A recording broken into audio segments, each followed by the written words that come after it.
Let's go. 2024. Boom. We got this. Okay. This is the year we get to 1,000 subscribers. Take it easy. 200. Okay, 200. Welcome to CREview, where we talk everything commercial real estate marketing, from creative ideas, tips and tricks, how to generate leads, and talking to some of the top commercial real estate professionals and how they run their marketing. As a commercial real estate specific ad agency, we are here to push the boundaries when it comes to marketing in this industry. In this episode, we're going to be talking about how you can track your competitors' digital marketing ads. And yeah, there's a lot of cool ways that you can do that. And that's what we'll be unpacking in this episode. I think, yeah, this is all about competitors. And I think understanding your competitors is so valuable when it comes to marketing, because you're essentially kind of looking behind enemy lines. Yeah. You're peeking behind the curtain. Peeking behind the curtain. You might not always like what you see. You know? Yeah. A lot of the time you're going to be like, oh, I expected them to be a lot better. And a lot of the time they're a lot worse. But it's a really good exercise to understand as much about your competitors as you can. And fortunately for us in the world that we live in this digital age, there are a ton of different ways that we can do that. And there are lots of tools that you can use to understand exactly what your competitors are doing from a marketing point of view. You may not know their strategies, but you'll have a pretty good idea of what they're doing. Yeah. So first of all, if you were a marketer, why would you want to track your competitors' marketing ads? It's just so important to learn. I think it's just from a learning point of view. Understanding your competitors is one of the greatest ways of increasing your market share, because if you know what they're doing, you can do it better. That's the idea, is that if you do it better, you're going to, from a marketing point of view, you're going to be seen by more people, and your marketing is going to be better than theirs, which that's a massive stepping stone into beating your competitors. Yeah, you see this in sports, in everything, in business.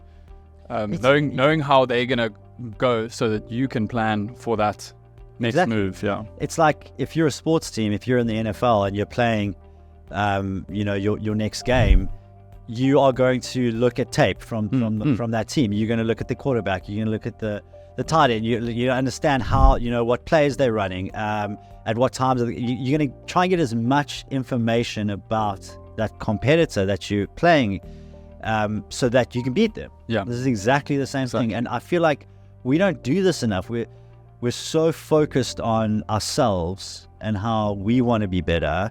Yeah, we're not probably spending enough time on understanding what our competition is doing, because they're the guys who are beating us to our clients. Yeah. And this ties in quite nicely with our last episode where we spoke about benchmarks and your performance and reflecting and measuring. And now it's taking all of that into account, looking at your competitors, and now applying all these little tools and tactics to then improve on all of that. So what is the first sort of tool or approach that you would take into understanding and keeping track of your competitors' performance? You want to get some sort of analysis, and I think there are a lot of tools that we can use to understand what your competition is actually doing. So from very granular stuff, from understanding what ads they're going out with, to auditing their site, to what backlinks they're getting, to their ad strategies, what keywords they're using. All of those are a really good place to start. So we use tools like Ahrefs. We personally use Ahrefs, but stuff like SEMrush, SpyFu. There are a bunch of different tools. We'll put some links in the caption, so you can go and check them out. They obviously, they start at a basic level, but they can go unbelievably deep and technical. So essentially what you're saying is that if I was brand new to this, I had no idea how to track all my competitors' ads. There are tools that I can use to analyze, such as SEMrush and Ahrefs and all those things that are fairly user-friendly. Those are very much from a keyword point of view, an SEO point of view. So if you want to understand how they're ranking for SEO, we'll touch on that a little bit later. But also, looking at their websites, so understanding how their websites perform, you can see that. Like, this is not information that is completely private. you can't see everything, but you can see a lot. What keywords they're using to rank for in the Google search That's terms, a big one. the SEO search terms. You can even look at the cost per click that these guys are getting, and you can compete on that. So it gathers all this information for you from Google, Bing, search engines, and you can use that to then analyze and say, okay, cool. We need to put more money into this. We need to run these search words so that we're competing with these guys. And basically, you're then able to, I like to think of it's kind of like Pac-Man. You get to a stage where there's just enemies everywhere. You can't get out because you want to be those demons, the ghosts. Yeah. You want to stop your competitors from winning. Yeah. So you want to be everywhere. You want to be kind of surrounding them with your marketing so that your audience is seeing your stuff above theirs. Yeah. Right. And these tools help you to do that. And then a lot of these campaigns, these ads are running on social media, not just on Google Display or search. How do you approach the social media angle in terms of monitoring all of those? I don't know how many people know this, but I don't think that many people know that you can go onto Facebook, and if you click on your competitor's profile, you can then go into their ad library. You can see what advertising is running. So you can go back and see what ads they are running. You can see exactly what they're running. You can see the creative. You can see everything, basically. And the ad platforms have had to do this from a transparency point of view. So when all the shit went down with all the presidential elections and the fact that I remember this. There was a lot of fake news going around. They made ads transparent so that anyone can go in and see, okay, these guys are running these ads to make sure that nothing dodgy was happening. So that's opening up for all of us now, where we can go and look at our competitors and see what Facebook and Instagram ads they're running. You can do this, but you can do this on Google as well. You can set up Google alerts going into the next thing is, if you put in your brand, your competitor's brand name, the product name, whatever it is, the relevant keywords, you can set up email notifications. So whenever something new comes out from your competitors, you're going to get notified, including the Google ads that they're running or anything that gets published online that comes up in Google searches. Which also means you got to stay on top of that, because that might come through quite a bit. Yeah. Depending on how many competitors you have and how active they are and how involved they are in their marketing. But it's, you're able to basically see the entire playing field, that's very cool. It is cool. Yeah. So with regards to social media, monitoring. Fuck it. Monitoring. So as far as monitoring on okay. Social media monitoring is really funny though. It is, yeah. I'm glad you're bringing some humor to this. So from an organic angle, how do you go about monitoring ads? We spoke about, the paid stuff. You can see the ads that these guys are running, but you can also, obviously, as basic as it is, you can go and follow these guys on social media, which you should be doing. You can go look and see how many views they're getting, how many clicks they're getting. Yeah, you can see that basic stuff, but you can also use a tool. Yeah. So something like Brandwatch or Hootsuite or Meltwater, these tools can help you see, are they getting mentioned in the media? Are people searching their hashtags? What is their sentiment like in the industry? So you can see positive, negative. These give you a little bit more information on how your competitors are performing organically, not just how many views they're getting on videos or how many likes. You can look at that yourself, which you should be, and you should be tracking all of that. But these are sort of media monitoring tools. Listening tools. They're media basically listening tools that they will scour the internet to understand how a brand is being perceived by the industry and their audience. So they aren't for free. They aren't that cheap either. Not free, not cheap. They're pretty important, not just for competitors, but if you want to start tracking how your brand is being perceived from a sentiment point of view within the industry, how your market share is increasing, these are really good ways that help you kind of track awareness, which is a very difficult thing to track.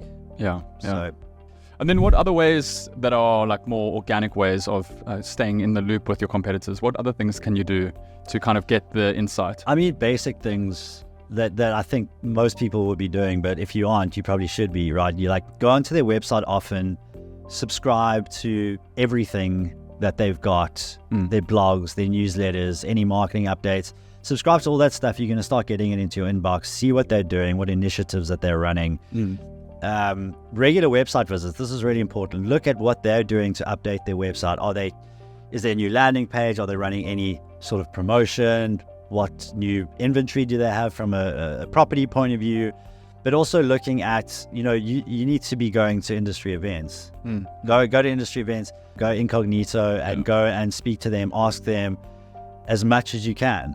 It's really important. But basically, if you want to do this properly and you want to get deep into it, you basically need to become their biggest fan. Yeah. It's also working smart and not hard. You're not going and doing all this research just ask and all the work. They're doing all the work. I mean, if they don't know who you are, just ask them. They're going to tell you. Or send your intern with like a little voice recorder and take notes. Yeah. So, this can give you a lot of insights into what they are planning and the new things that they might have. If they're a tech company, do they have new features coming out? I mean, obviously, don't infiltrate their workspace and don't do anything illegal, but you can do very basic things to get a good idea of what these guys are doing or what your competitors are doing. So yeah, I think also a big thing is SEO. Like people speak about SEO all the time. What does it mean?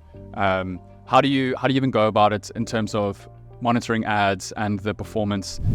What would you recommend people do from an SEO perspective? I mean, SEO is really a podcast on its own, and it can be very technical. But from a competitor point of view, something like Ahrefs, which I mentioned earlier, but also Moz are really good tools to help you understand what keywords your competitors are targeting and the content they're actually producing within those keywords. That is massive, right? That if you know what keywords they're targeting, you can go and target those keywords. If you know what content they're producing using those keywords, you can go and produce better content than that and beat them at their own SEO game. That's what you want to. That is really, really important. So keywords are the main focus. Keywords are a huge focus when it comes to understanding competitors, because if you're ranking higher organically than your competitors, you're beating them. You're basically beating them in market share. If you're a smaller company and you are ranking higher in Google searches for a huge commercial real estate keyword that a ton of people are searching, and you're ranking higher than like CBRE and those guys, which is difficult to do. That is a massive win. Like your website ranking is going to go up. So that's the thing also, how do you know whether you can compare yourself fairly to a competitor or not? Like what sort of, if you look at your performance and I can look at CBRE, and I'm a smaller guy, I look at CREview and they like booming. They're obviously like killing the ad game. How do I know if that's like a standard that I can? To be honest, you can compete with them from an ad point of view if you've got the budget, right? Yeah. You can compete with them on an ad. You can see what ads they're running. You can go and create the same amount of ads, better ads. You can beat them on the ad game. Where you aren't going to beat them is the SEO game necessarily, because they're going to have a ton more people going to their website all the time, because they're such a big company. And they're producing a ton of content that is ranking for all those keywords that they want to be ranking for. So to beat them at that, you're going to have to spend a lot of time and effort in creating that SEO content, writing those articles, updating your website, doing those audits, but also getting a ton of backlinks. So these guys get a lot of backlinks, right, to other websites on the internet and within the industry, because they're such important companies and such big players that a lot of people will link back to them. Also probably because of the awareness effort that they've put in. Well, because they're just so well known. What I mean? But the awareness thing is huge. They don't. I've been talking about this a lot lately, but these big players, they didn't get to where they got just by trying to get leads. They did a lot of awareness marketing. They became sort of in the front and center of everyone's minds that you had nowhere else to look. These are the guys you have to use because I see them everywhere. And if you can do that, that's when the leads start to come. But it's very difficult for a lot of people to understand that because it feels like you're wasting money on awareness because it's going to take a long time. It's a lot of time it's a 5-year plan. Yeah. But if you build up and you have a really strong content strategy in place that's producing a lot of written content and you're ranking for all of those big keywords, you're going to start moving up the ranks. But you'll be able to see where you stack up against these guys using something like Ahrefs or Moz.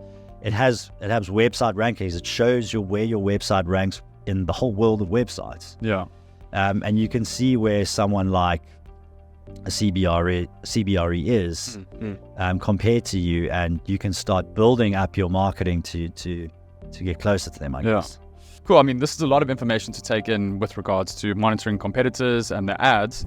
I mean, are there any other sort of recommendations that you would add just to wrap up? I think the important thing is just to benchmark everything. So create a spreadsheet, however you want to do it, something Google Sheets so it's online, your whole team can see it, and just start putting all the stuff in there. Put your competitors down, lay it all out, look at what you want to see. So what is important to you? Maybe it's Google search ads that you guys are really focusing on. And then, put those alerts on, put those search ads in, and start benchmarking your own stuff against theirs. Look at engagement. What engagement are they getting? What are you getting? And see how you can start to build your own marketing strategy to better them. If they are good, if they are shit, then just keep doing your thing and beat them into submission. And because if they aren't tracking you, then they're losing out. And then just to kind of end it, it's a lot to think about, but it really becomes kind of second nature once you start doing it and practicing it more and more. But this stuff is going to give you a lot of peace of mind. Yeah. And I think as marketers or running your own company, whatever it is, you've got a million things in your head all the time, and there's a lot of stress and anxiety. Once you've kind of got this stuff down and you have a good understanding of what your competitors are doing, that is going to give you peace of mind, but it's also going to give you a lot of ammunition in how to beat them. And I think that's, like I said earlier, this is the team you're playing against. You want to beat them. And are we doing enough to understand how to beat them? You know what I mean? Yeah. I think it's doing homework. In the sports world, this is so important. And I think in the consumer landscape, it's unbelievably important. But I don't know if we do it enough in B2B. I think we're very, very narrow-minded and focused on ourselves, where we should be doing a lot more work on our competitors. And at Atypical, we do a lot of competitor audits. We go really, really deep into competitors to see what they're doing. And we take out the positives and the negatives, what we don't want to do for our client and what we do want to do and beat them at it. So if you guys need more help on this sort of thing, we've got some cool competitor audit templates that we can supply you. So let us know. Awesome, guys. Thanks for watching or listening. If you enjoyed this episode, please like and subscribe and stay tuned for more really cool topics that we're going to unpack in 2024. And yeah, that's all from us. We'll see you next time. Later. Later.